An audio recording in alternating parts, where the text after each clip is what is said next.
Report from Santa Fe is made possible in part by grants from the members of the National Education Association of New Mexico, an organization of professionals who believe that investing in public education is an investment in our state's economic future, and by a grant from the Healy Foundation, Taos, New Mexico. Hello, I'm Lorene Mills, and welcome to Report from Santa Fe. Our guest today is AMY GOODMAN of Democracy Now! Thank you for joining us. It's great to be with you, Lorraine. I am so happy you're here because as I've watched this turbocharged new administration and the pace of all these changes and news of the day, I thought there's no one I want to talk with more than you. So thank you for taking the time to come and join us. I'm really glad to be here and wonderful to be here in Santa Fe. And one of the things we're going to talk about is your new book, another New York Times bestseller called Democracy Now! 20 Years Covering the Movements Changing America. So I have to give a little background. You're the host and executive producer of Democracy Now!, a grassroots news organization on 1,400 TV and radio stations, also on www.democracynow.org. And you have all of the international journalists and people who are making news. You've won the acclaimed, the Right Livelihood Award, which is like the alternative Nobel Prize. You were the first journalist to ever get it. You got the Gandhi Prize. This one I love, the I.F. Stone Lifetime Achievement Award from Harvard's Nieman Foundation. A couple more, George Polk, Robert F. Kennedy Prize in International Reporting, all of that. But not only are you an observer and a reporter, you have been active since Nigeria in the 90s. You were even arrested at the 2008 Republican convention. But what you did this last year, your footage from Standing Rock is what got everyone's attention. Tell us about what that was like. And you had footage of dogs with blood dripping from their muzzles from elders that they had bitten.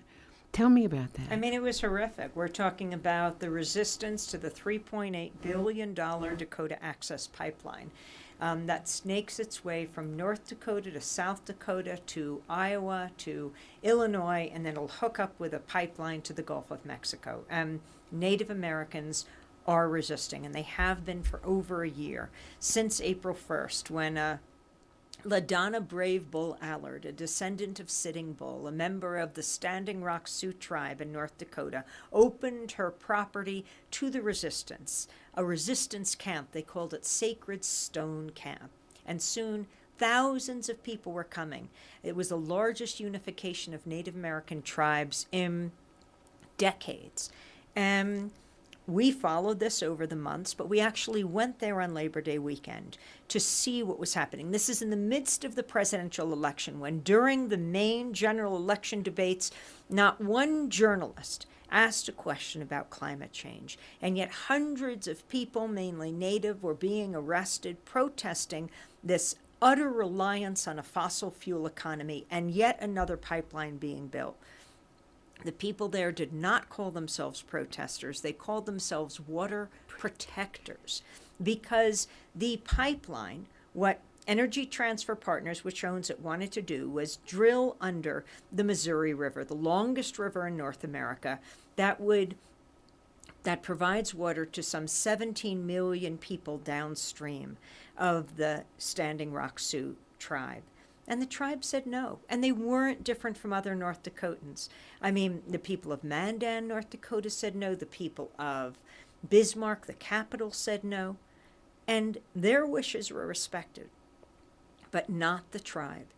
And this just ignited a level of resistance we haven't seen. We covered the protests, the water ceremonies, and they were hit by an entirely militarized police force.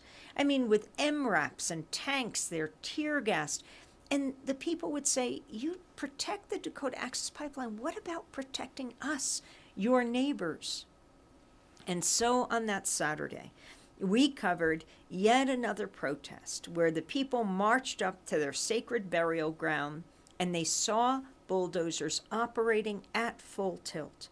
They were shocked. It was a holiday weekend. They didn't even expect Dakota Access Pipeline to be excavating this area. and they tried to stop the bulldozers, and how dangerous it was, how brave it was. And they stood in front of those bulldozers, and the bulldozers did pull back. One by one, the bulldozers were pulling back. And what was so significant about this moment is that a judge was ruling on the case. And he had asked the Dakota Access, he had asked the Standing Rock Sioux in the days before to provide him with a map. If they said it was sacred ground, he wanted them to prove it. Where are your burial mounds? And they mapped it out. And he gave that map to the Energy Transfer Partners. And the people believe that the bulldozers came to the site. They were far down the road because of their own map. And that if they changed the facts on the ground, if they excavated this area, it would be a moot point for the judge to rule on the next week. So people were furious. They stood in front of the bulldozers, and they prevailed. And it was then that the Dakota Access Pipeline guards unleashed dogs on the Native Americans. They sicked them on old women, on girls. Native elders, on girls, on boys, and they were biting the water protectors. And even the dogs would pull back, and they would throw them into the crowd, and they would bite their way out. We filmed a dog with its mouth and nose dripping with blood. Ultimately, though, the people did succeed in pushing everyone back of the pipeline company to prevail at least on this one day. We posted that night online the video that we had filmed that day. And within 48 hours, there were like 14 million views on Facebook. It showed the hunger for these voices. You know, the corporate media would say they don't raise these issues because people don't want to know. They're not interested. Oh, I beg to differ. I really do think that those who care about war and peace, those who care about the massive growing inequality between rich and poor in this country, those who care about LGBTQ equality, those who care about climate change, the fate of the planet, are not a fringe minority, not even a silent majority, but the silenced majority, silenced by the corporate media, which is why we have to take the media back. But I will just say that we went home after showing that video back to New York, and on Thursday, Governor Dalrymple, the governor of North Dakota at the time, called out the National Guard in preparation for the judge's ruling on Friday. And they did something else. Quietly, the authorities in North Dakota issued an arrest warrant for me. Now, I didn't know about it at the time. And on Friday, the judge ruled against the tribe. But in an unprecedented 3-agency letter that came out of Justice, Interior, and the Army Corps of Engineers on that Friday night, it basically overruled the Justice Department's victory in this legal battle, and said that the administration was going to slow down and really look at whether there was Native input and whether there was an environmental impact statement. So that was a victory for the tribe.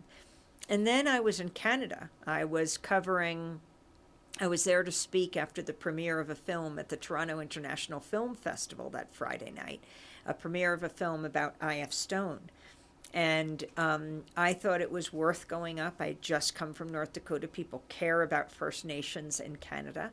And so we spoke after the film. I was there with my colleague Nerman Sheikh from Democracy Now! And, who else was there? Matt Taibbi of Rolling Stone. Because the film was not only about I.F. Stone, who said, if you're going to remember 2 words, remember governments lie. If you're going to remember 3 words, remember all governments lie. And that's the name of the documentary. So we spoke after, and the next day, when I was speaking at the University of Toronto, I get a text that says you're under arrest. I get a text that says there's an arrest warrant for you.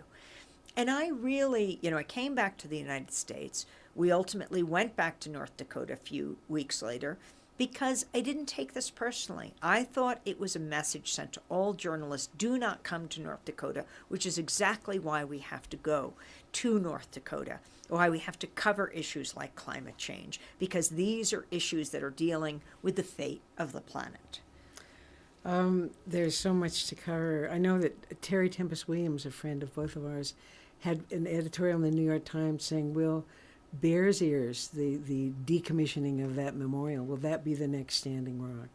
Do you think that since they've demolished what was? Well, I mean, while President Obama slowed it down and ultimately said they weren't going to grant the permit under the Missouri, as soon as Donald Trump became president, one of his first executive orders was to grant the permit to drill under the Missouri River, and Energy Transfer Partners did build that pipeline.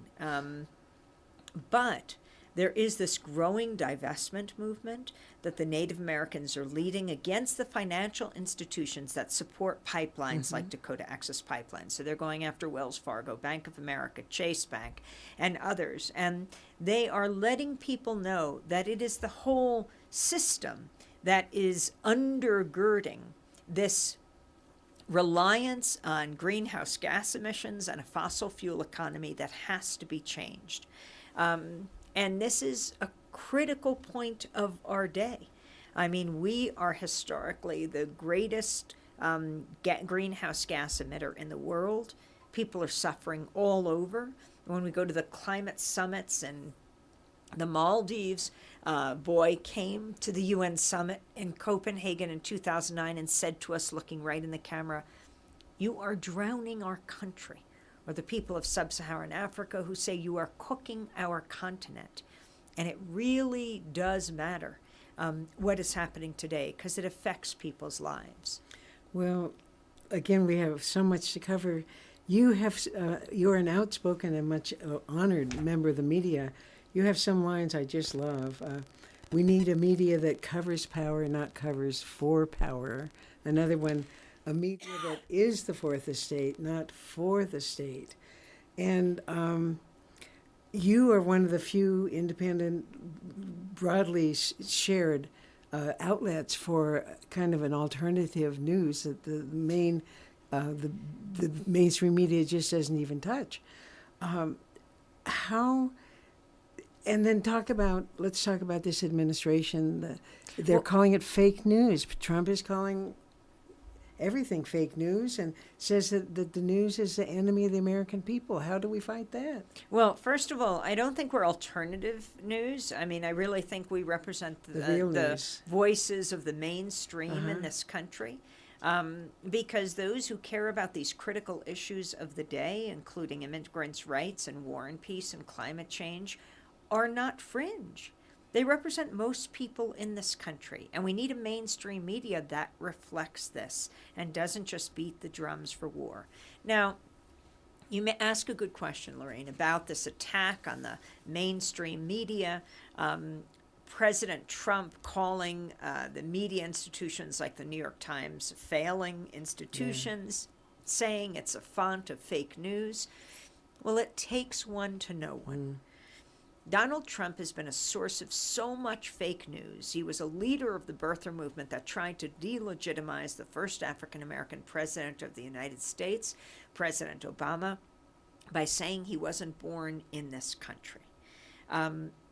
He would hold up, his hand and say, "We've got the proof, the smoking gun. I've got the investigators in Hawaii." He should show that. And he should also show his tax returns. Two things it doesn't look like he's going to be doing anytime soon. He is threatened by any entity, person, or institution that judges him. Donald Trump doesn't like judges. Not the official kind, who he calls so-called judges, not the kind that investigates him, like James Comey, the FBI director, who he fired. And he doesn't like the media, which he calls the enemy of the people, the enemy of the American people. The media are essential to the functioning of a democratic society, and he is undermining democracy when he goes after every check and balance on power. Whether we're talking about the three co-equal branches of government, yes, the judiciary can check the executive, can check the legislative. It's like the whole country is engaged in a civics lesson. And yet you have Donald Trump talking about so-called judges when it comes to them staying his Muslim ban. And even Jeff Sessions, the Attorney General, said about the federal judge in Hawaii, who stayed the second Muslim ban, barring refugees from 6 majority Muslim nations, he said about him, "How is it possible that a man on an island in the Pacific can stop the president of the United States?" Well, I really do think that Jeff Sessions and President Trump should participate in this civics lesson. Yes, they really need to. We're speaking today with Amy Goodman about her new Democracy Now! Book, 20 Years Covering the Movements Changing America. Talk a little about the constitutional crisis that we're facing, and will Sessions and Trump get this civics lesson? And then since the inauguration, there have been such amazing demonstrations. I mean, that's key. That's key. I mean, there is no question that these men, that President Trump, that the Attorney General, Jeff Sessions, that the former CEO of ExxonMobil, who is now the Secretary of State, Rex Tillerson, that the former governor of Texas, who ran for president twice, bankrolled to the tune of $6 million. You call them the oligarchy. That's right. We're seeing the rise of the oligarchy in Washington, D.C.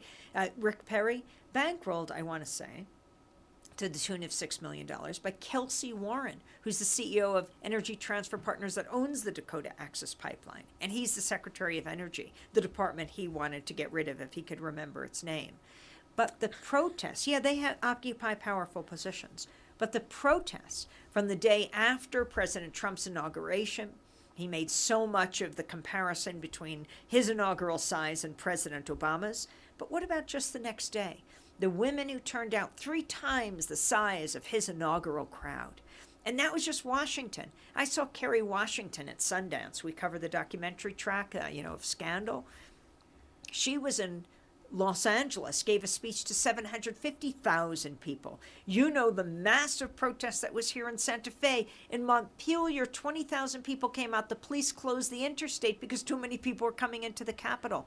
We have never seen anything like this. And then it went to the massive actions at the airports when Muslim ban 1 and 2 were imposed. And that was so fast. I mean, it was suddenly the airports were jammed. There were people offering free legal help, and the passion, again, the women's movement was such a joyous celebration. And then you go to the March for Science, a celebration of science, April 22nd, Earth Day, freezing cold downpour. We did a 5-hour broadcast at democracynow.org.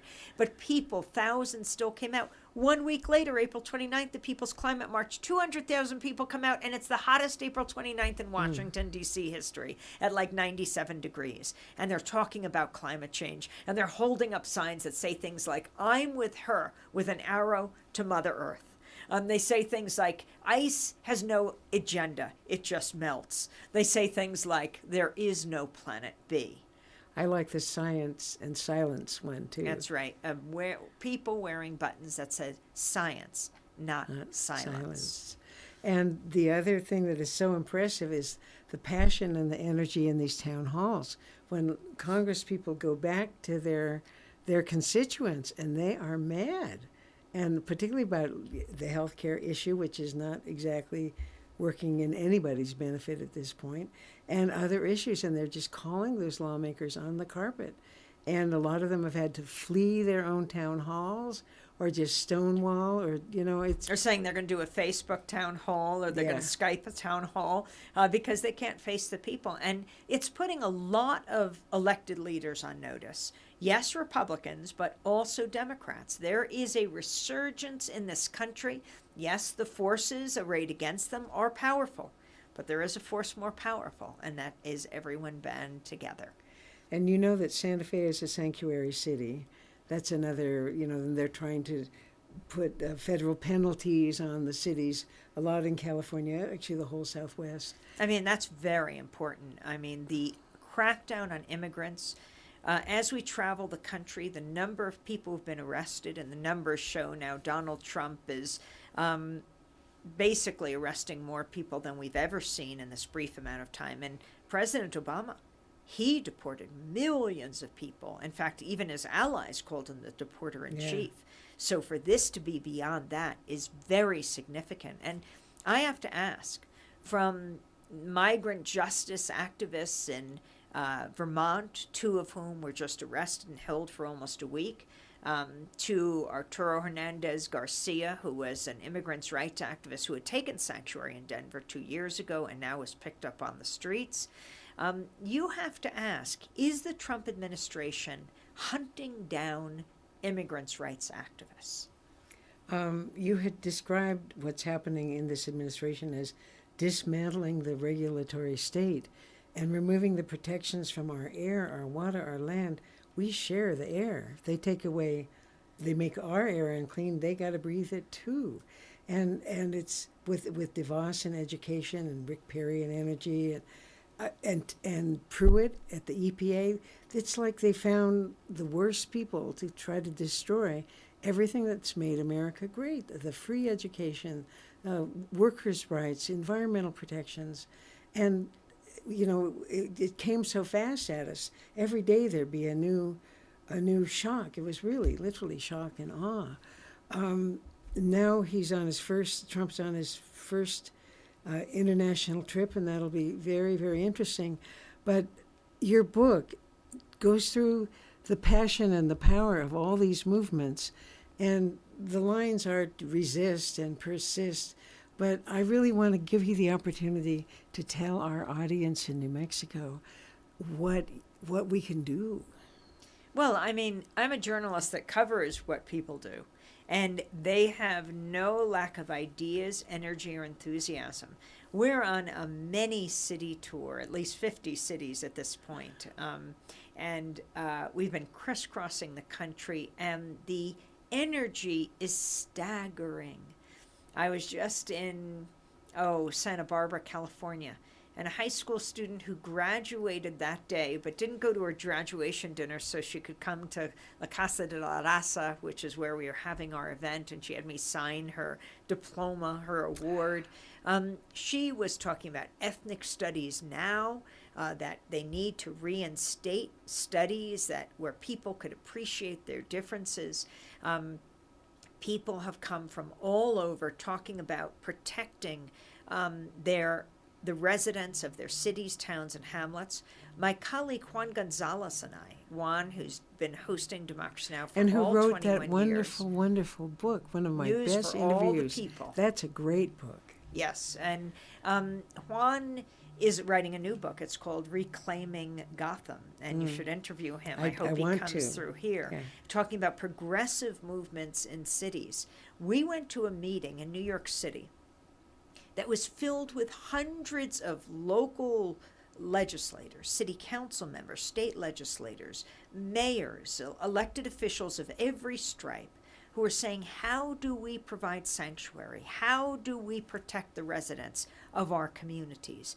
I mean, never assume based on someone's position what their position will be. The resistance is at every level of society. I can see that nourishes your spirit, but were there any times in this year, since the inauguration, when you just thought, can we overcome this? Particularly the war machine, the mother of all bombs, and the Tomahawk missiles that were shot into that the the Syrian press, military base. the mainstream press was going, oh, he's so presidential. Right, I mean... And these were, in effect, kind of useless gestures. I mean, well, the dropping of the Moab, the mother of all bombs, as the Pentagon has nicknamed it, with an air blast radius of something like a mile. Yeah. It's terrifying. Under Bush, it was developed. He didn't dare drop it. Under President Obama, he didn't dare drop it. You give President Trump a few weeks and he's dropping this weapon of historic proportions. And again, as you pointed out, while the media has found its backbone sometimes when they're being hit directly, they become oppositional, not when it comes to war. Then they say the president is presidential. And we need a media that is truly independent, that is holding those in power accountable. There's a reason why our profession, journalism, is the only one explicitly protected by the U.S. Constitution, because we're supposed to be the check and balance on power, and is ever more important today than any time, I think, in history. It's astonishing every day. Even today, there were, some reporters are just chewing on all this, and all these stories are breaking. This is the wrong, like they say, don't make an enemy of somebody who buys ink by the barrel. And all these young reporters, I'm sure there'll be Pulitzer Prizes awarded. There's just a quality of reporting now that is, to me, as a reporter, just thrilling to observe. Give us a little inspiring tagline as we go out to continue the fight. Well, I think that the media's role should be the exception to the rulers. That shouldn't just be the motto of Democracy Now! It is our job to go to where the silence is. Well, that's what you have done, for your life. I really want to thank you for your years of reporting. You and your brother started a newsletter for your family when you were a little kid. Well, David did. I was really just the envelope stuffer, but I am so thrilled that David, together with Dennis Moynihan, my colleague at Democracy Now!, with whom I write a weekly column for King Features of Hearst, to get these ideas into the mainstream media. I'm so glad that they were able to collaborate with me on this book, Democracy Now!, covering 20 years covering the movements changing America. It's a New York Times bestseller. It's your latest. It's your 6th best-selling book, Democracy Now! 20 years covering the movements changing America. You've been doing this for so long. I want to thank you for your courage and your integrity. It is an honor to have you, our guest, Amy Goodman. Thank you for joining us. Thank you so much, Lorene. And I'm Lorene Mills. I'd like to thank you, our audience, for being with us today on Report from Santa Fe. We'll see you next week.